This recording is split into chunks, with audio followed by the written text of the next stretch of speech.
เรื่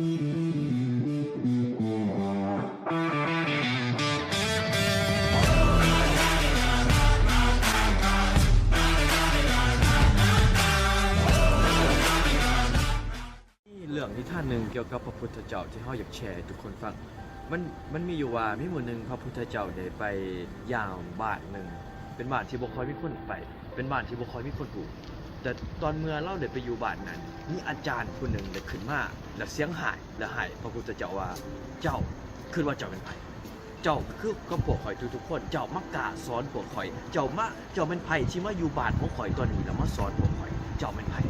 ผู้นั้นเราหายอย่างรุนแรงไว้พระพุทธเจ้าก็ยิ้มเนี่ยเราก็บ่ได้บอกหยังเราบอกคำนึงว่าเจ้าเคยซื้อของขวัญเจ้าเคยเอาของขวัญให้ใครคนหนึ่งบ่ผู้นั้นผู้ที่เราหายอยู่เราก็งงเราก็บอกว่าเคยบ่เคยซื้อของขวัญแล้วเป็นหยังพระพุทธเจ้าเราก็ถามว่าเจ้าเคยซื้อของขวัญแล้วเจ้าเคยเอาไปให้เขาแล้วเขาบ่ให้เจ้าผู้นั้นก็ว่าโอเคบ่เคยแต่แล้วเป็นหยังพระพุทธเจ้าว่าสมมุติถ้าจะซื้อของขวัญให้ผู้ใดผู้หนึ่งแล้วเจ้าเอาไปให้เขาแล้วเขาบ่ให้เจ้าของขวัญนั่นเป็นของใครคนนั้นก็เลยบอกว่าโอ้ยมันเป็นอาจารย์มันพูดอย่าหลอกสมมุติหาคนซื้อของขวัญแล้วไปให้เขาบ่เอาของขวัญตัวนั้นมันก็ยังจะเป็นของข่อยเพราะข่อยเป็นคนซื้อพระพุทธเจ้าเลยบอกว่าแม่นแล้วมันสิ่งเดียวกันกับความหาย